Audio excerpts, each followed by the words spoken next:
आप देख रहे हैं अनहोनी। तो चलिए बढ़ते हैं आज की इस कहानी की ओर। सोमेश और रवि बस का इंतज़ार कर रहे थे। थोड़ी ही देर में बस आ जाती है और दोनों बस में चढ़कर अपनी सीट पर बैठ जाते हैं। कुछ समय रुकने के बाद बस अपनी मंजिल की तरफ बढ़ जाती है। सुबह के 11 बज रहे थे और दोनों मन में थोड़ा डर और उत्साह लिए सुबह होने का इंतज़ार कर रहे थे। दोनों वुशु खेल के चयन की परीक्षा के लिए जा रहे थे। सोमेश वुशु खेल की किताब खोलकर पढ़ने लग जाता है। रवि भी अपनी डायरी निकालकर कुछ पढ़ने लगता है। शाम की दस्तक के साथ ही वो देखते हैं कि थोड़ी ही दूर है वो अब अपनी मंजिल से। करीब आधे ही घंटे में दोनों भवानीपुर गांव की सीमा पर होते हैं। लेकिन ड्राइवर जब बस नहीं रोकता है तो रवि कंडक्टर से बस रोकने को बोलता है। क्या यहाँ रुकना है? बाथरूम जाना है क्या? कंडक्टर ने पूछा। नहीं, बल्कि हमें तो यहीं उतरना है, सोमेश ने बोला। सभी लोग आश्चर्य से रवि और सोमेश को देखने लगते हैं। यहाँ उतरना है? लेकिन क्यों? यहाँ तो कोई स्टॉप भी नहीं है। लेकिन हम लोगों की मंजिल तो यहीं तक है। देखो, एक बार फिर से सोच लो। अगर आप लोगों को यहीं उतरना है तो फिर आप लोग उतर जाओ, मगर दोबारा यहाँ से निकलने का कोई साधन नहीं मिलेगा और फिर कल सुबह ही दूसरी बस आएगी। और वैसे भी ये जगह ठीक नहीं है, कोई नहीं उतरता यहाँ। कंडक्टर ने एक चेतावनी सी देते हुए कहा। सब बातों को नज़रअंदाज करके दोनों उतर जाते हैं। रवि और सोमेश के उतरने के साथ ही सब लोग उन्हीं लोगों को एक अजीब निगाह से देख रहे थे। उन दोनों को भी थोड़ा अजीब तो लगा, लेकिन ज़्यादा ध्यान ना देते हुए दोनों आगे बढ़ गए और बस तेजी से आगे निकल गई। रवि, तूने देख लिया ना अच्छे से कि ये वही जगह थी जहाँ हमें उतरना था? यहाँ वो कॉलेज जहाँ की खेल का कैंप लगा था वो तो कहीं नज़र नहीं आ रहा यार। सोमेश ने चारों तरफ वीराना देखकर पूछा।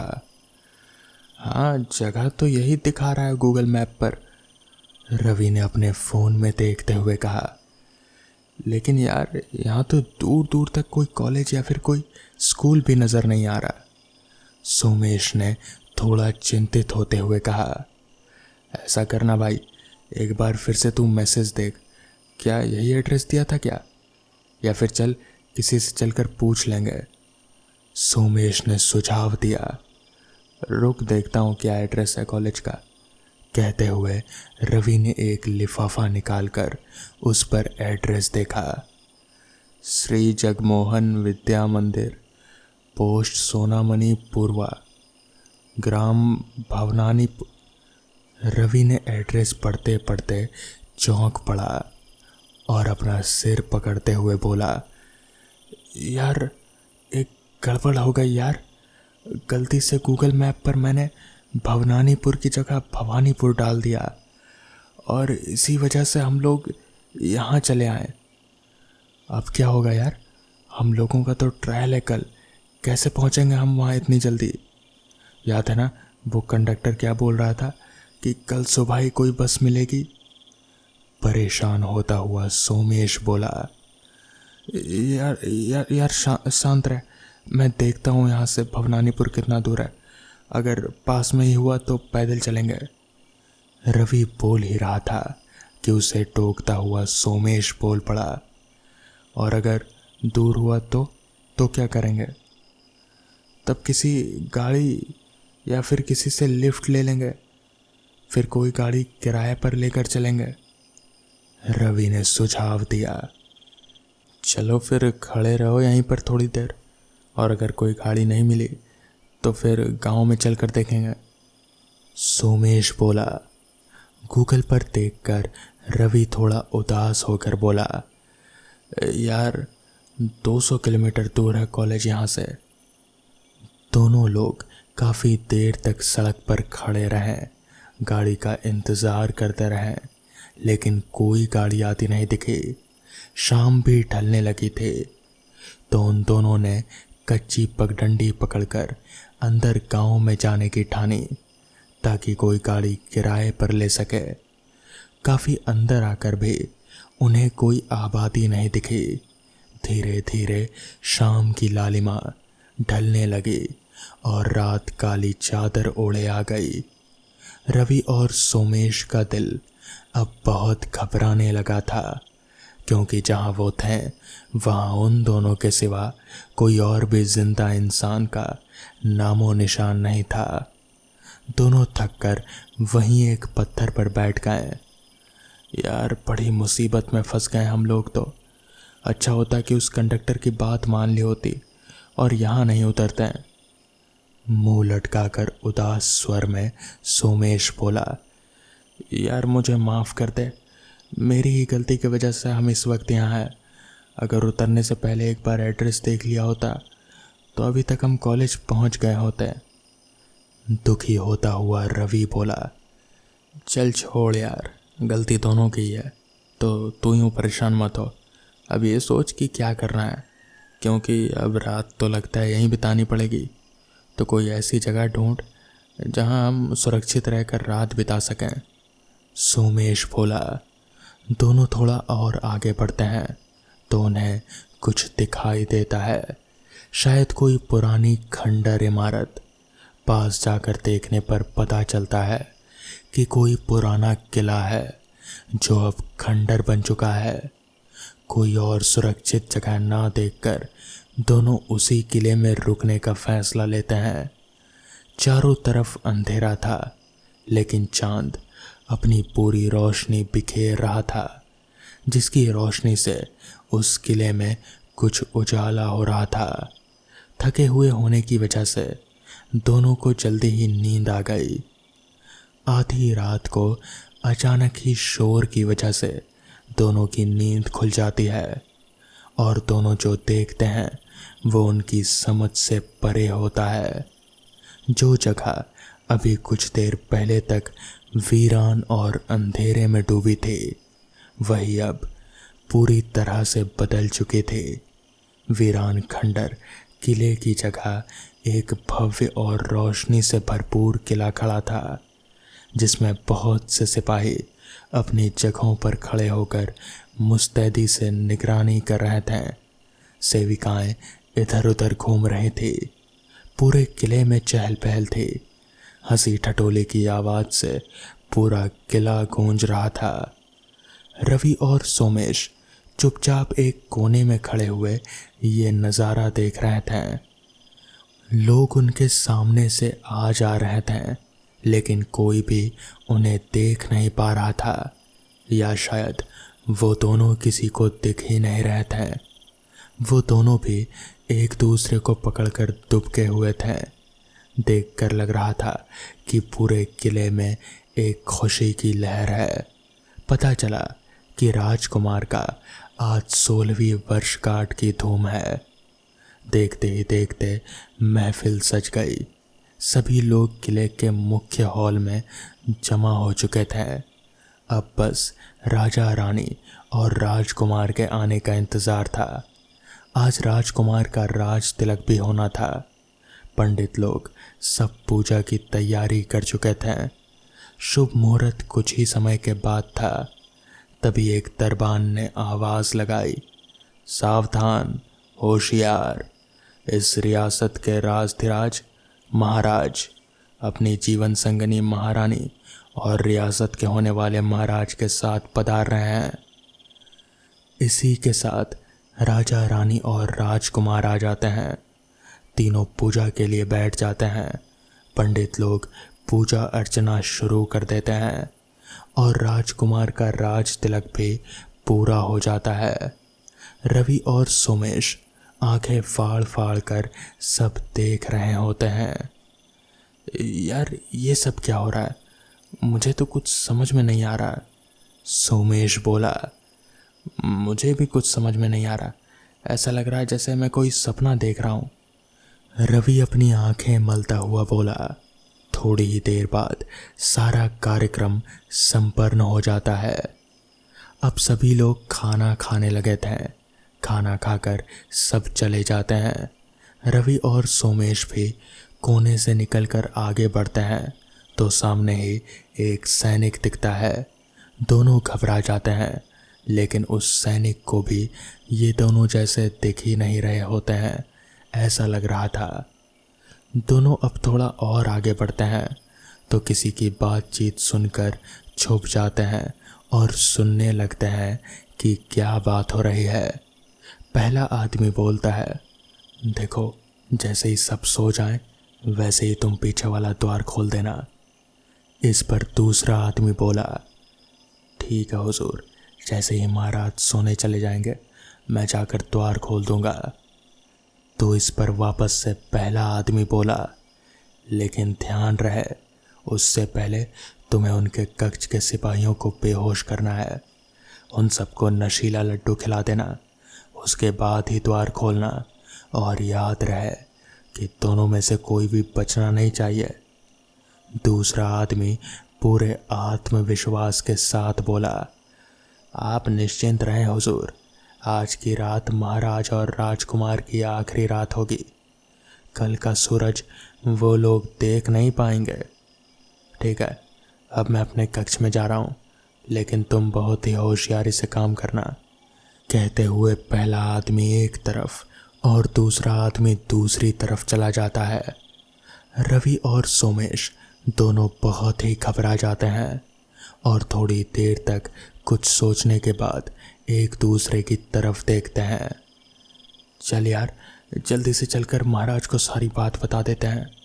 सोमेश कहता है, हाँ यार, तू ठीक कह रहा है, हमें तुरंत ही चलकर राजा को बताना चाहिए कि उनकी और राजकुमार की जान खतरे में है। हामी भरता हुआ रवि भी बोला। दोनों राजा का कमरा ढूंढने लगते हैं। तभी एक जगह वो देखते हैं कि कुछ सैनिक लड्डू खा रहे हैं।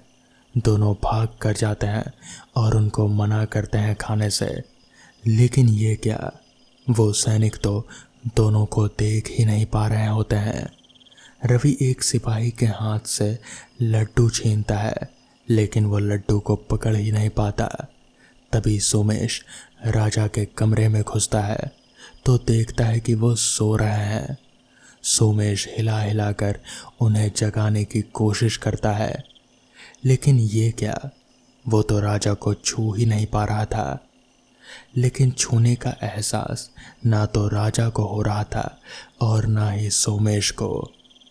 रवि भी भागकर राजा के कमरे में आता है और दोनों मिलकर बहुत कोशिश करते हैं उन्हें जगाने की, लेकिन उनकी सारी कोशिशें नाकाम होती हैं। तब तक दुश्मन सेना किले में घुस चुकी होती है और तलवारों के टकराने की आवाज़ें आने लगती है। जैसे ही सोमेश और रवि बाहर की तरफ देखने के लिए भागते हैं, तभी कई सारे दुश्मन सैनिक अंदर घुसने लगते हैं। सब मिलकर राजा को बेरहमी से मार डालते हैं। रवि और सोमेश ये सब देखकर बहुत ही ज़्यादा घबरा जाते हैं और वहाँ से भागने लगते हैं। बाहर कमरे से निकलते ही उन्हें एक बहुत ही बेबस आवाज़ सुनाई देती है, पिताजी, पिताजी, मुझे बचा लीजिए पिताजी। पलटकर दोनों आवाज़ की तरफ देखते हैं तो राजकुमार अपनी जान बचाकर भाग रहे होते हैं। चारों तरफ रुदन का माहौल था। चित्कार और तलवारों की आवाज़ें गूंज रहे थे और उसी में अपने पिता से मदद की पुकार की आवाज़ भी सुनाई दे रहे थे। पिताजी, पिताजी, मुझे बचा लीजिए पिताजी। लेकिन अब कौन उसको बताए कि जिससे वो बचाने की मदद मांग रहा है वो तो खुद ही अब इस दुनिया में नहीं रहा। पूरा किला भयानक चीख, रोना, तलवारों के चलने और राजकुमारी की मदद की गुहार और रोने से गूंज रहे थे। तभी सैनिक राजकुमार को पकड़ लेते हैं और उनको भी बड़ी निर्दयता से मार दिया जाता है। अचानक से सब शांत हो जाता है। किले की झिलमिलाती रोशनी अंधेरे में बदल जाती है। भव्य खूबसूरत किला वापस से एक खंडर में तब्दील हो जाता है। रवि और सोमेश अपने आप को उसी जगह पर खड़े पाते हैं। इसका मतलब वो कोई सपना नहीं देख रहे थे, बल्कि वो सब हकीकत में हुए थे। चारों तरफ अंधेरा, वीराना, खंडर और खामोशी पसरी हुई है। तभी अचानक से रोने की एक आवाज सुनाई देती है। पिताजी, मुझे बचा लीजिए पिताजी। बात आज से तकरीबन 20 साल पहले की है। मेरे पापा तब बाजार में मूंगफली बेचने का काम किया करते थे। वो बाजार में कम और गांव से गांव घूमकर मूंगफली ज़्यादा बेचा करते थे। ऐसे उनकी आमदनी थोड़ी ज़्यादा हुआ करते थे। एक रात की बात है, पापा किसी दूसरे गांव में मूंगफली का ठेला लेकर गए हुए थे और वहां से लौटते हुए उन्हें थोड़ी देर हो गई थी। रास्ता थोड़ा सुनसान था, यानी कि जैसा गांव में होता है, जंगल झाड़ियों से भरा पड़ा था। जैसा कि रात काफ़ी हो गई थी, इसलिए उस रास्ते पर दूर दूर तक पापा के अलावा और कोई भी नज़र नहीं आ रहा था। पापा ने जल्दी से अपना ठेला ठेलना शुरू कर दिया और वापस घर की ओर बढ़ने लगे। अभी वो घर की ओर आगे बढ़ ही रहे थे कि तभी उस सुनसान रास्ते पर पापा को अपने अलावा किसी और की भी मौजूदगी महसूस होने लगी। उन्होंने नज़र घुमाकर एक बार चारों तरफ देखा, मगर वहाँ पर उनके अलावा और कोई नहीं था। खैर, उन्हें लगा कि शायद उनका भ्रम होगा। वो ठेला लेकर वापस से घर की ओर आगे बढ़ने लगे। यहाँ से उनका घर लगभग काफ़ी दूर था। यहीं कोई 3 से 4 किलोमीटर उन्हें ठेला लेकर अभी चलना था। तो वो जल्दी जल्दी से आगे बढ़ने लगे। अभी वो वापस से आगे बढ़ ही रहे थे कि तभी उन्हें ऐसा महसूस होने लगा कि जैसे कोई उनके पीछे पीछे चल रहा हो, क्योंकि उन्हें अपने कदमों के अलावा किसी और के भी कदमों की आवाज़ आ रही थी। उन्होंने सोचा कि इस बार तो पक्का कोई है, क्योंकि कदमों की आवाज़ बिल्कुल साफ सुनाई पड़ रहे थे। उन्होंने पीछे पलट कर देखा, मगर पीछे कोई भी नहीं था। वहाँ दूर दूर तक कोई नहीं था, सिर्फ खामोशी और सन्नाटे के अलावा।